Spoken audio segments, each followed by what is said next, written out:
hospital visitation along the Elele-Ishopo Road in Ikwere local government area of Rivers State. The Catholic Diocese of Port Harcourt had earlier issued a statement signed by Reverend Father Barmedine Aniele, urging the faithful to intensify prayers for the safe and unconditional release of Reverend Livinus and those with him. The diocese also reported that matter to security agencies. The victims have been reunited with their families for medical attention, while efforts are ongoing to arrest the culprits. Administrative panel of inquiry set up by the Edo State Governor Monday Obebelo to investigate the financial accounts of the impeached 18 local government chairmen in the state between September 4, 2023 and November 2024 has allegedly indicted the immediate past governor of the state, Godwin Obaseki. A statement on Sunday by Fred Itwa, the chief press secretary to the governor, also allegedly indicted some local government chairmen, leaders of the People's Democratic Party, among others. He alleged that the Argonne chairman used his hotel, the Damoriot Hotels Limited, in conclusion with orders to loot local government funds, while findings and forensic investigations uncovered that 996 billion naira was either mismanaged and or diverted to private accounts. Imohisian, however, said the panel faced different challenges during the course of the assignment, which included late submission of financial records by various council governments councils, incomplete submission of records. In his remarks after receiving the committee's reports, Governor Webolo vowed that the Economic and Financial Crimes Commission would prosecute those indicted for allegedly looting the local government treasuries, running into over 95 billion naira. This is coming after Governor Webolo had on December 18, 2024, set up the administrative panel of inquiry to investigate the financial dealings of the impeached 18 local government chairmen in Edo State. Edo State Security Corps says 18 suspected kidnappers and armed robbers have been arrested along the Benin-Auchi axis. A statement by the ESCC Commandant Friday Ibadan said 38 local-made guns, pallets, and several charms were recovered from the suspects, and 17 of the 18 arrested suspects were non-indigenous, while one hails from Agbede community in Itako West local government area of the state. Ibadan reassured Edo residents of the government's commitment to ensuring their safety and providing an enabling environment, particularly as the farming season approaches. The suspects were later handed over to the police at Agbede police station. Anambra State Command has arrested Christian Ndubisi in connection with the fatal stabbing of his elder brother during an altercation. The incident, which described by the State Commissioner of Police, Ikeoye Orutugu, as tragic and unfortunate, and has sparked renewed calls for peaceful conflict resolution within communities. A statement on Sunday by the police spokesman SP Tochukwu Ikenga confirmed that Ndubisi was apprehended on Saturday by police operatives attached to the 33 Divisional Headquarters following a report of the incident. The Commissioner of Police expressed his condolences, describing the situation as a tragic reminder of the need for conflict resolution and anger management, and assured all that the case would be transferred to the State Criminal Investigation Department in Oka for further investigation, with a commitment to ensuring that justice is served. National Agency for Food and Drug Administration and Control has intensified its enforcement efforts against the sale of illicit and counterfeit pharmaceuticals, sealing over 3,000 shops within the Idumota open drug market in Lagos in the first week of operations. A statement shared on X, formerly Twitter, by NAFDAC said, during the raid, officials uncovered alarming violations, including vaccines stored in dilapidated, unventilated rooms sealed with iron sheets, posing severe health risks. Large consignments of banned and dangerous drugs were also discovered, including analgesic injections, diverted HIV antiretroviral drugs, and expired medicines slated for illegal revalidation. The statement said in the first week of enforcement, NAFDAC screened and sealed over 3,000 shops within the Idumota open drug market in Lagos, and among the discoveries were vaccines stored unventilated rooms sealed with iron sheets in highly unsanitary conditions. The enforcement operation is part of NAFDAC's renewed commitment to sanitizing the country's drug distribution system and curbing the proliferation of counterfeits and dangerous medications. Police in Ondo State has arrested seven suspected kidnappers and rescued one. Was arrested on February 13th at Akure Garage in Ikere, Akoko Northeast local government area of the state. And the development led to the arrest of another 25-year-old man, Abdullahi Abubakar. Afolabi also said a 40-year-old ex-convict, Isaku Abdul, was also arrested by the Special Anti-Kidnapping Squad based on a tip-off after the ex-convict was recently released from the correctional center, but neighbors suspected him of being complicit in the recent uprising of criminal activities in the area. He said all the suspects have been on the police wanted list. Kwara State government has commenced the upgrade of 70 primary health care facilities across the state's 3 senatorial districts, elevating them to level 2 PHCs at a cost of 5 billion naira. Executive Secretary of the Kwara State Primary Healthcare Development Agency, Professor Nusirat Elelu, who disclosed this during the contract signing ceremony at the agency's headquarters in Ilorin, said the intervention includes infrastructural upgrades, solar system, provision of staff quarters, portable water supply, and the supply of ultra-modern hospital equipment across all benefiting PHC facilities. A statement by the Press Secretary Alade Opeyemi on Sunday highlighted the role of the World Bank-supported Immunization Plus and malaria progress by accelerating progress and transforming services projects in funding the initiative. She urged contractors to deliver quality work, warning that any contractor who fails to meet standards will have their contracts terminated, adding that the agency would closely monitor the projects to ensure judicious use of the funds. Impact Program Manager Dr. Michael Ogutoye assured all that the contracts would be delivered within 3 months, stressing that the state government would not tolerate undue delays. Kaduna State Government and Social Development Netawe Yuwata paid him a courtesy visit. Governor Sani said most poverty alleviation programs have failed to achieve the mark. According to intelligence sources, the operation was launched following a distress call on February 14 regarding the kidnapping of passengers along the Kafanchan Koi Road at Afana Daji village.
This is our Tactic Television Network transition.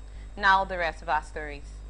President Bola Tinubu has congratulated former Kaduna State Nasir El-Rufai on his 65th birthday, describing him as an administrator, scholar, and politician, as a founding member of the All Progressives Congress, and his contributions to the party's success in 3 consecutive elections. The statement was signed by Bayo Ononuga, Special Advisor to the President, Information and Strategy. He said the President acknowledges Malam El-Rufai's role in the dialogues leading up to the formation of the APC and his calls for democracy, his meritorious service to the nation, and mentorship of the younger generation. El-Rufai, who served as the Director General of the Bureau of Public Enterprises and Minister of the Federal Capital Territory from 23 to 27,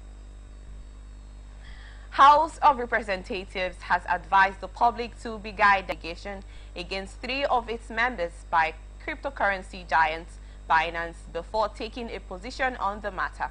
Binance's head of financial complaints, Tigran Kambayan, named 3 federal lawmakers, Jinja Owusibi, Philip Agwese, and Peter Akbanke, as the officials who demanded the $150 million bribe from him to prevent his arrest and persecution for alleged financial crimes. Both Agwese and Owusibi had dismissed the allegation in separate statements, vowing to use the instruments of the law to clear their names. And in its reaction, the House of Reps urged the public not to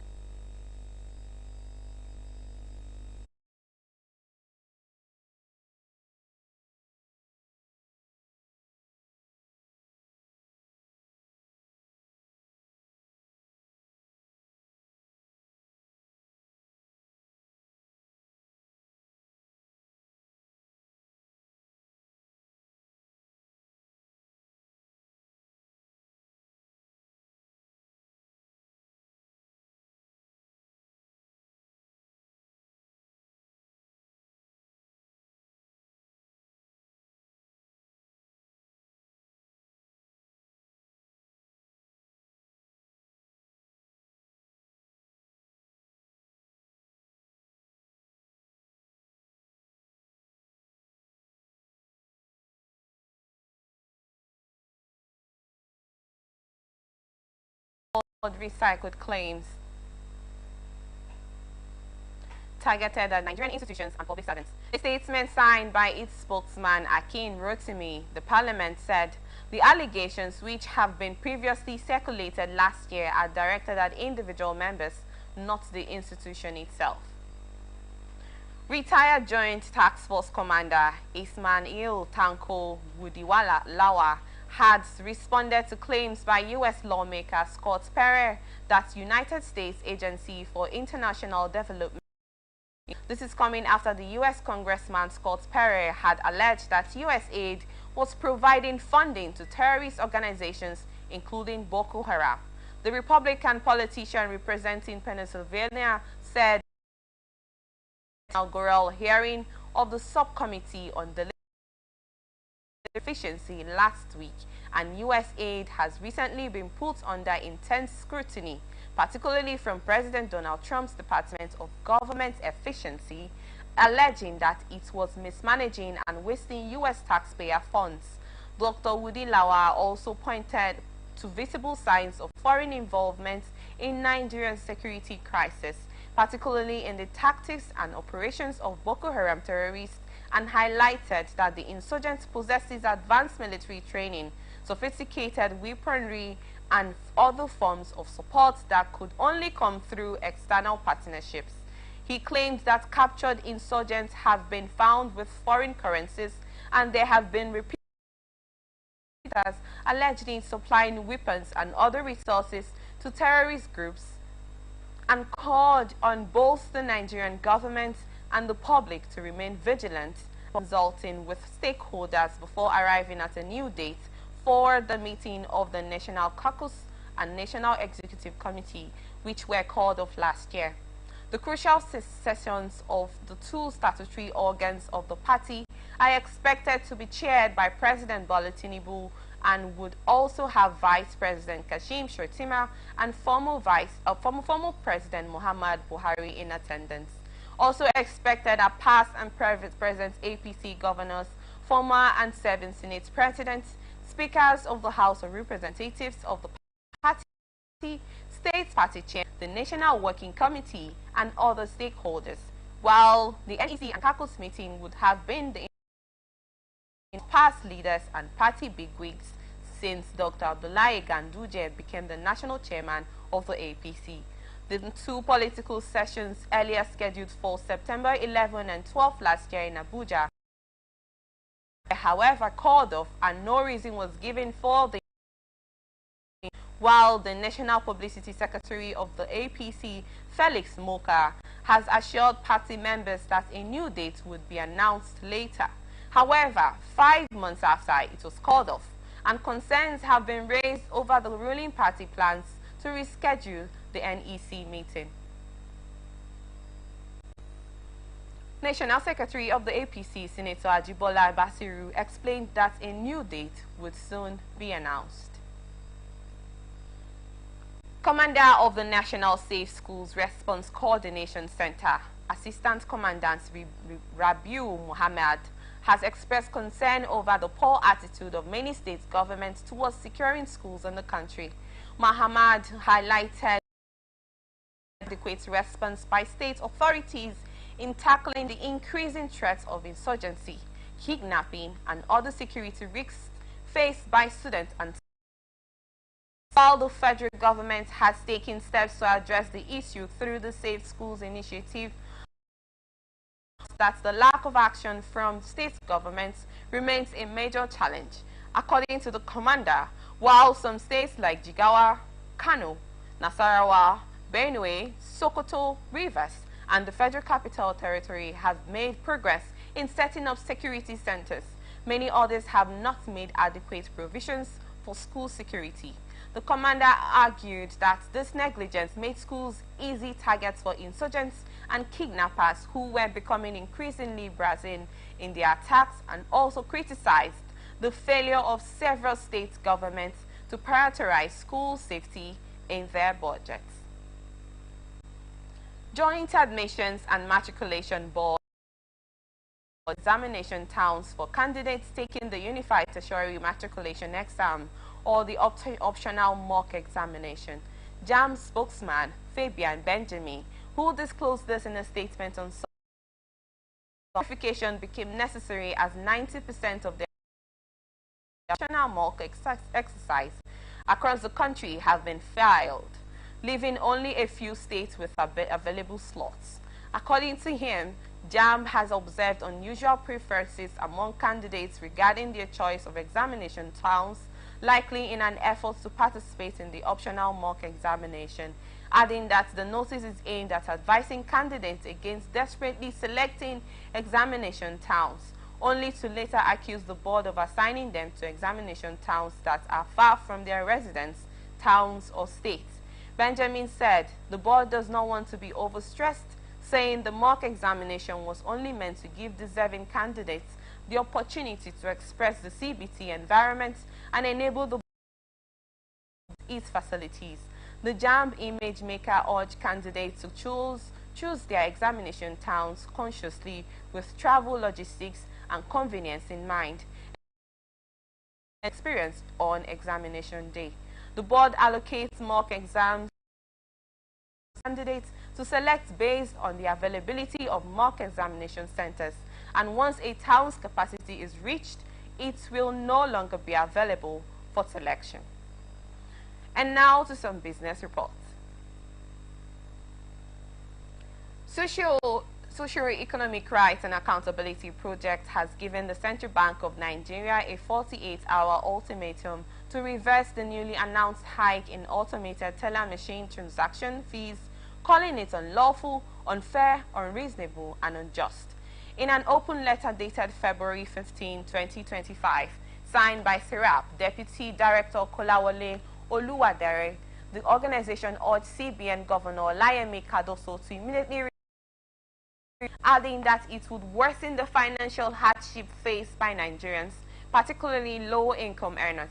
Serap contended that the increase contradicts Section 42 of CBN Act 2007, which mandates the Apex Bank to ensure financial services for the public in the national interest, and also cited Section 1 subsection CD of the Federal Competition and Consumer Protection Act 2018, which seeks to protect and promote the interest and welfare of consumers and prohibits restrictive or unfair business practices.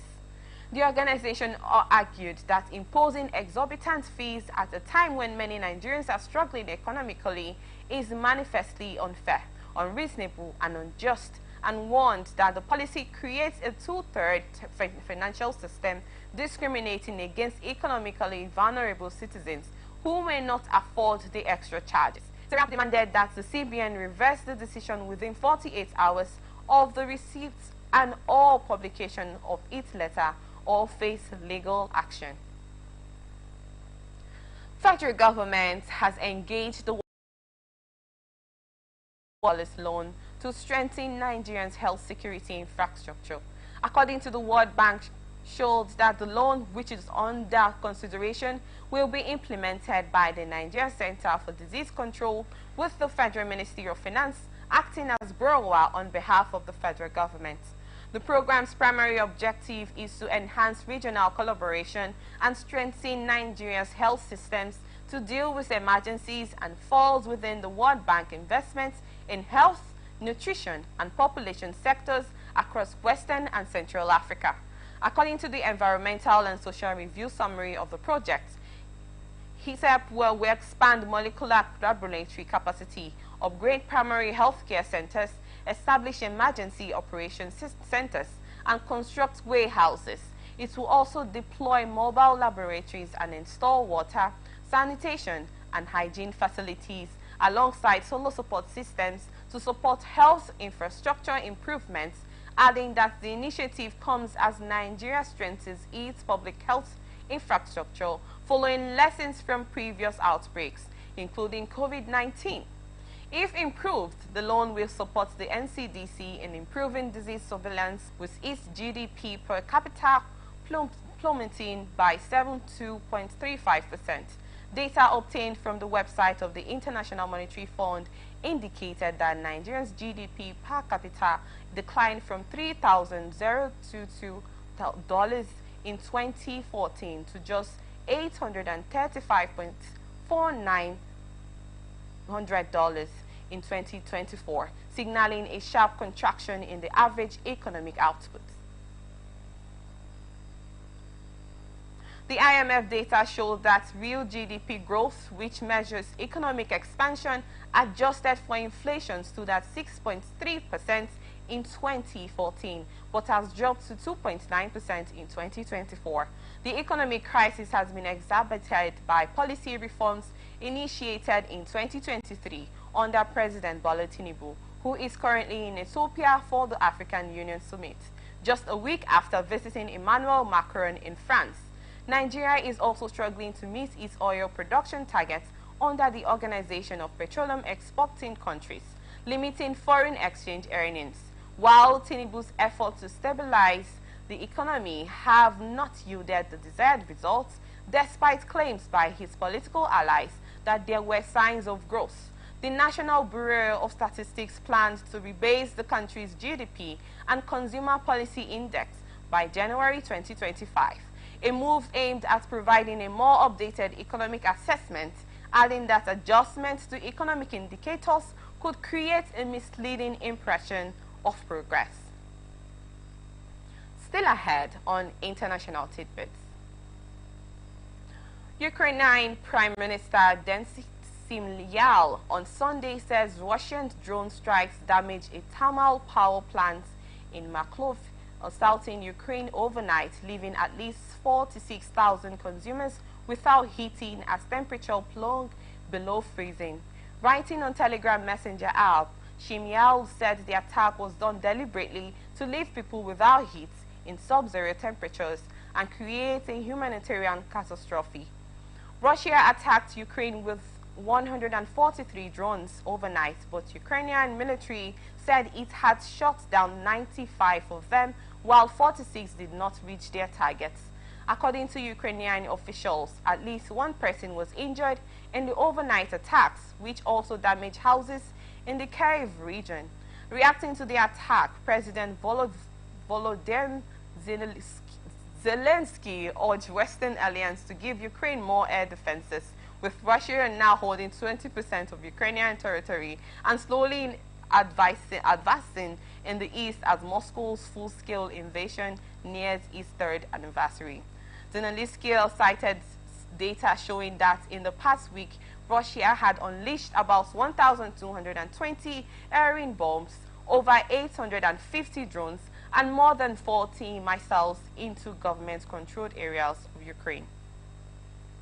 Meanwhile, European leaders are yet set to meet tomorrow for an emergency summit on the war in Ukraine. The meeting comes in response to concerns about the U.S. moving ahead with Russia on peace talks that will lock out the continent. U.S. Secretary of State Marco Rubio is expected to meet with Russian officials in Saudi Arabia in coming days to begin peace talks.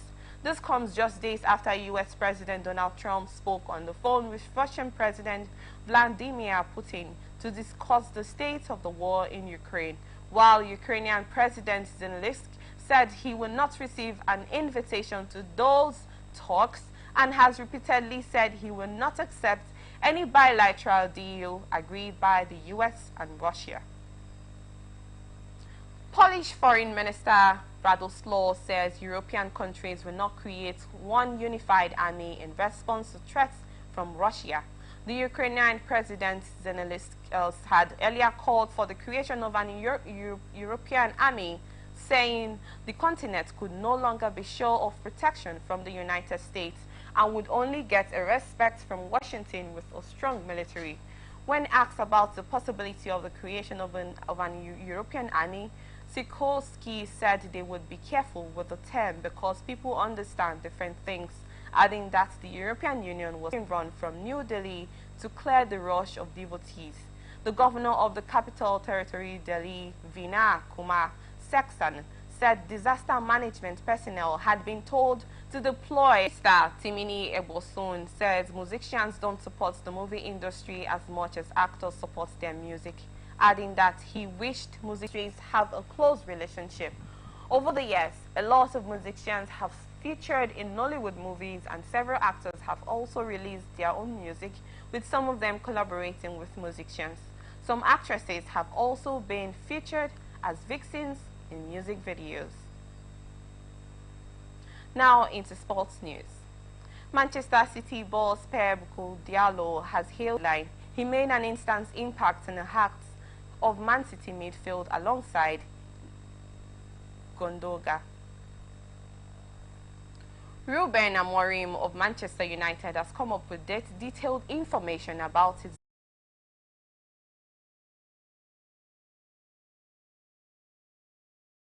Hall could be handed a 12-match ban over his X-rated rant at referee Jose Luis Muniria Montero, which saw him receive a red card against Osasuna on Saturday.